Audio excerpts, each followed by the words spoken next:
Perjalanan menuju wisata Dakwah Al-Qura sekitar 15 menit dari pusat kota. Saat ini kita ada di Jalan Sudirman Kota. Di ujung jalan ada jembatan yang menyambung dari kota Pekanbaru ke Rumbai. Rumbai pun masih Pekanbaru. Di bawah jembatan ini adalah Sungai Siak. Sungai Siak terkenal dengan kedalamannya tertinggi terdalam Sungai Siak, sungai terdalam di Indonesia. Ini jembatan ini lumayan baru, sekitar belum sampai setahun, baru berapa bulan ya? Baru berapa bulan? Baru 3 bulan dibuka. Nah, ini Sungai Siak.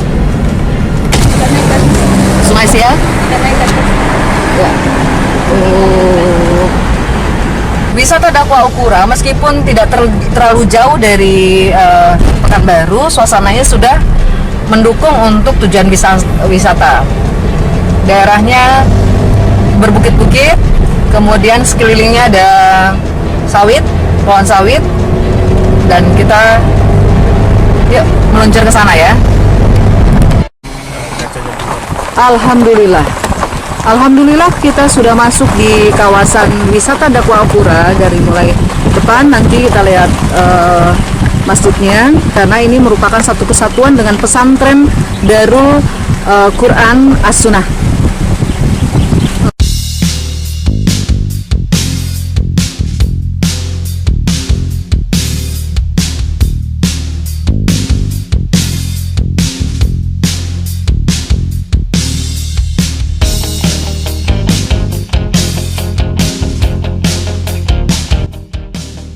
Assalamualaikum warahmatullahi wabarakatuh. Di hari Ahad ini tanggal 28 Juli 2019 di sore hari setelah baca sholat asar di kawasan wisata Dakwah Al-Qura, kita ke Masjid As-Somad yang di wilayah wisata Dakwah Al-Qura ada pesantren Darul Quran As-Sunnah. Cikal bakal untuk wisata Dakwah Al-Qura adalah ketika Pak Makmur dan keluarganya, ayahanda beliau, mendirikan pesantren. Terbesit oleh Pak Makmur olahraga apa untuk santri-santri Quran. Kemudian tercetuslah dari beberapa ulama, salah satunya Buya Dr. Mustafa Umar dan Ustadz Abu Somad, bagaimana kalau olahraga itu olahraga sunnah berkuda, memanah, berenang gitu. Kemudian disambut baik oleh Bapak Makmur yang langsung membeli kuda, kemudian langsung terjun. Beliau terjatuh-jatuh dan kemudian beliau berlatih di berbagai tempat, termasuk di daerah Jawa Tengah atau Jawa Timur gitu, di daerah Jawa, kemudian ke Turki, ke berbagai macam. Kemudian beliau memang orangnya visioner, kemudian membuat event-event yang langsung spektakuler, mengadakan pertandingan triathlon. Itu pertama kali di dunia olahraga sunnah yang diperlombakan, olahraga berenang, memanah, dan berkuda. Nah itu. Kemudian ada juga event-event yang cukup menarik perhatian bagi berkuda di daerah Indonesia maupun di luar negeri, yaitu endurance. Endurance itu berkuda jarak tempuh 20 dan 40. Kemudian dari situlah berkembang endurance yang nanti insya Allah akan diadakan Oktober, tanggal 26 dan 27 Oktober akan Asia Endurance. Nah itu inilah mutiara-mutiara yang ada di Riau, terkhusus di Pekanbaru, yang eventnya internasional gitu.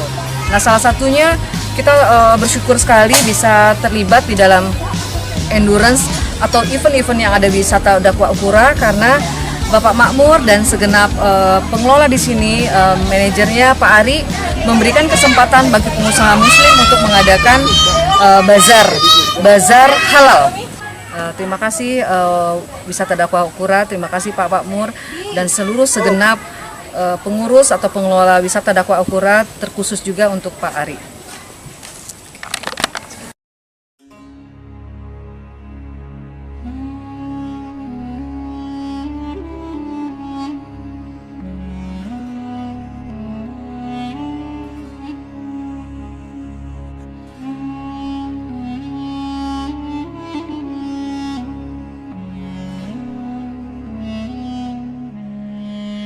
potensi di sini tuh ternyata ada WDU. Kita mau bilang bahwa ada wisata halal, wisata opera. Cerita aja itu ada. Sekarang kan mungkin kondisinya lebih jauh bagus gitu ya. Cerita aja. Jadi kekereannya gitu.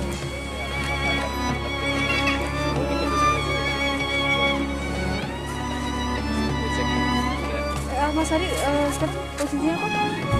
Saya belajar. Oh iya.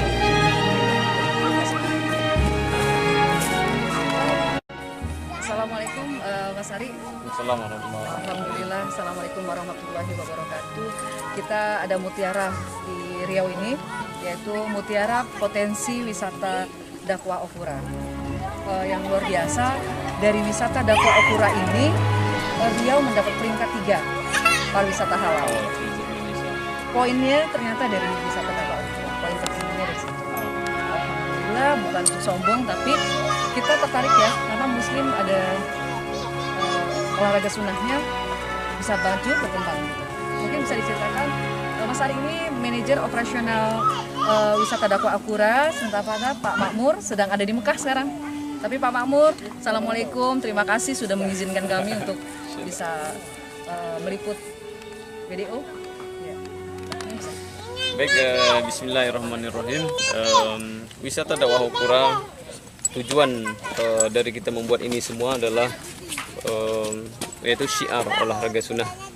Itu perintah Allah dalam surah Al-Anfal, dan persiapkanlah kekuatan apa saja yang kamu miliki dengan kuda-kuda yang terlatih, dengan pasukan kuda yang terlatih. Kemudian Rasulullah juga menyebutkan, ajarkanlah anakmu berkuda, memanah dan berenang. Artinya dari dua poin ini menitik beratkan kita sebagai seorang muslim mesti mengamalkan itu semuanya, itu berlatih dan menciarkannya.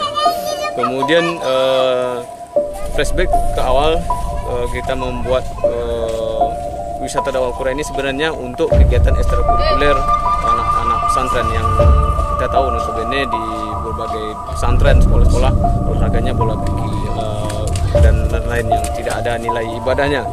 Kemudian kita berkonsultasi kepada Ustaz Abdul Somad, apa sih olahraga dalam Islam itu? Maka beliau menyebut ada olahraga di dalam Islam, itu kuda, memanah dan berenang. Ada hadisnya. Kemudian kita gali lagi hadisnya, kemudian kita mencari tahu informasi di mana sih ada kuda. Jadi di Sumatera Barat terdekat ada kuda, maka kita mulailah berburu mencari kuda. Kita dapat 2 kuda di Sumatera Barat, kemudian kita bawa ke sini untuk kegiatan anak-anak pesantren. Mereka sudah mulai tanpa pelatih tuh kalau pertama kali. Iya, tanpa pelatih ya. Kita ya berlatih dengan semangat saja, tanpa ilmu di awal ya. Kemudian seiring berjalannya waktu, dengan ada 2-nya kuda di sini, maka tersiar di masyarakat bahwa ada hewan kuda di Pekanbaru yang kita tahu kuda ini kan mahal ya? Mahal, dan di Pekanbaru ada kuda gitu kan, di mana kita asing ya? Kita asing, maka banyak yang datang sini untuk melihat kuda.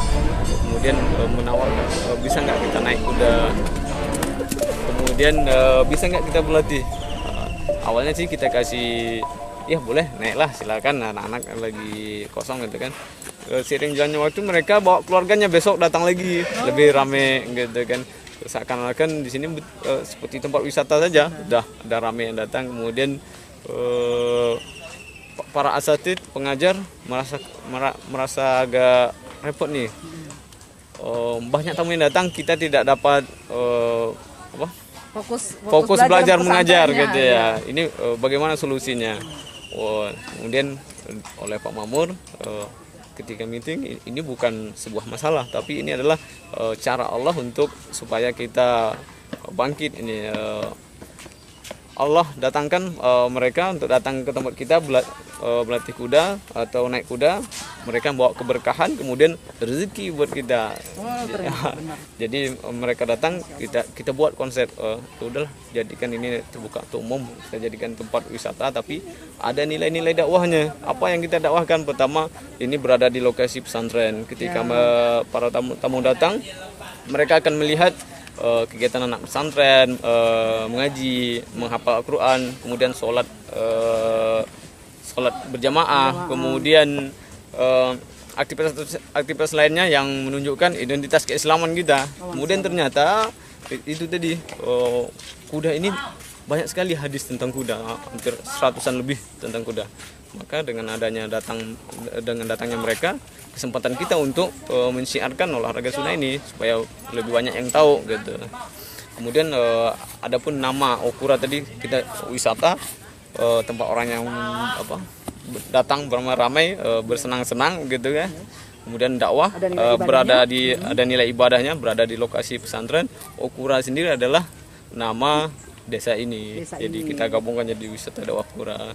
Semenjak kita publish jadi nama wisata dakwah Okura, alhamdulillah responnya bagus dari masyarakat, banyak dari pemerintah ya? Ya, dari pemerintah juga mensupport gitu, sehingga jumlah kuda kita sekarang ada 22 kuda.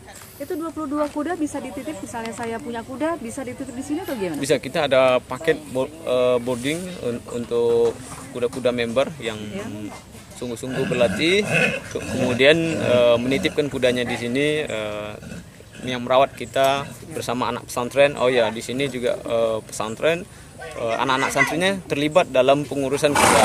Bukan mereka kita pekerjakan, tapi ada nilai edukasinya di sini. Jadi kita memang sengaja mendidik anak-anak tuh supaya dekat dengan kuda, yaitu mulai dari perawatan, membersihkan kandangnya, kemudian juga berlatih dengan baik dengan pelatih-pelatih yang sudah profesional di sini. Pelatih-pelatihnya sudah bertanding baik tingkat lokal maupun nasional. Ngomong-ngomongin anak pesantren, ini kan jarang ya pesantren anak-anak yang masih kecil sampai yang adek umur berapa? 15. Nah itu apa perubahan mereka, atau bisa dilihat gimana ini kuda? Pertama, saya kemarin ada tamu dari Palembang, mungkin sekitar seminggu yang lalu. Dia punya pesantren di sana. Dia melihat ini anak-anak semua ikut merawat kita. Iya, semua cekatan seperti ini. Dia melihat anak-anak membersihkan kuda, membersihkan anak-anak semuanya cekatan seperti ini.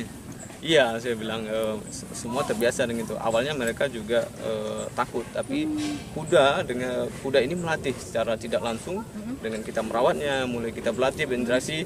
Kita yang tadinya penakut, lama-lama menjadi pemberani. Termasuk saya yang awalnya oleh Bang Mamur ditarik-tarik juga saya ketika mau merawat kuda gitu kan. Tapi lama-lamaan dengan berbagai karakter kuda mendidik kita untuk menjadi lebih berani. Makanya konsep untuk membentuk seorang pemimpin itu adalah dengan kuda. Maka visi misi kita adalah membentuk pemimpin dan ulama dari pesantren ini, dari Wisata Dakwah Okura ini. Pemimpin yang berkarakter, yang tauhidnya bagus, kemudian juga punya hafalan Quran. Insya Allah anak-anak santri ataupun siapa saja yang mau berlatih kuda, tapi dengan syarat dia mau lebih dekat dengan kuda, memandikan, kemudian memberi makan, merawat, grooming, itu lebih cepat terbangun chemistry-nya dengan kuda. Ketika berlatih dengan di atas kuda itu lebih mantap ya. Nah, karakter orang yang anak-anak santri yang dekat sama kuda itu tadi terlihat cekatan, apa lagi? Cekatan, kemudian pemberani. Tubuhnya lebih ini berisi ya, sehat ya. Ya, anak-anak yang tadi masuk di sini lemas-lemas, ada yang bongsor juga, gemuk ya. Ketika beberapa bulan di sini sudah badannya sudah terbentuk bagus gitu. WDO sudah berdiri sejak 2014, artinya sekarang sudah masuk tahun ke-5 WDO berdiri. Seiring waktu berjalan, banyak member kita yang sudah berlatih dengan serius. Mereka berlatih di WDO sehingga sudah ilmunya sudah mendapatkan ilmu-ilmu tentang kuda. Kemudian untuk pengujiannya itu maka kita adakanlah event. Event ini berguna untuk pertama syiar tentang olahraga sunah ini kepada masyarakat kita Riau, kemudian juga untuk dunia luar ya. Kemudian juga untuk menguji para member yang sudah berlatih ini benar nggak ilmunya sudah mumpuni. Mungkin kita bikinlah event pertandingan. Dalam setahun itu ada 4 pertandingan yang kita buat, baik itu lokal maupun nasional. Pertama event show jumping, kuda melompat rintangan berada di lapangan gini. Kemudian ada endurance race yang sudah tahun keempat kita laksanakan bersama pemerintah, dinas kebudayaan dan pariwisata serta kota Pekanbaru, kemudian dengan dinas terkait yang juga mensupport kita. Alhamdulillah sudah berjalan keempat kalinya dan ini terbilang sukses. Kemudian ini eventnya nasional ya. Ini sudah nasional dan baru pertama kali di Indonesia ya, endurance ride ya. Event ini baru pertama kali di Indonesia, terkhususnya di Riau gitu. Event berskala nasional. Kemudian untuk track yang resmi untuk endurance race ya hanya di WDU, hanya di Riau ini. Kemudian ada event fenomenal lanjutannya, ada triathlon sunah yang dengan event ini Riau diberi award oleh Kementerian Pariwisata menjadi destinasi wisata halal terbaik nomor 3 di Indonesia ya. Di Indonesia. Triathlon sendiri katanya baru pertama kali di dunia ya. Iya, konsep triathlon sunah eventnya ini hanya ada di Wisata Dawapura dan ini tidak ada di kota lain dan negara manapun. Kalau kita searching di internet keluar itu triathlon ala non muslim yang adanya berlari, berenang, bersepeda. Belum ada triathlon sunnah. Malaysia pun waktu kita buat event triathlon sunnah, mereka sudah merancang juga mau bikin event triathlon sunnah. Namun kalah cepat dengan kita, sampai hari ini juga Malaysia belum juga melaksanakan event triathlon sunnah. Maka kemarin event triathlon sunnah khususnya Wisata Dawapura diundang oleh Kementerian Pariwisata di Jakarta sekitar tahun 2017 akhir, 2018 akhir pada bulan Desember itu bersama saya dalam Halal Tourism Expo di Jakarta. Kan event ini diminta kita menjadi narasumber di sana, kemudian juga membuka stand pameran di expo itu yang dilakukan oleh Kementerian Pariwisata. Itulah awalnya kenapa Riau dinobatkan sebagai pariwisata halal. Kita secara khusus Wisata Dawapura diundang ke Jakarta, kemudian dari jalur langsung ke WDO-nya ya, kemudian dari dinas juga diundang kemarin oleh kementerian di sana.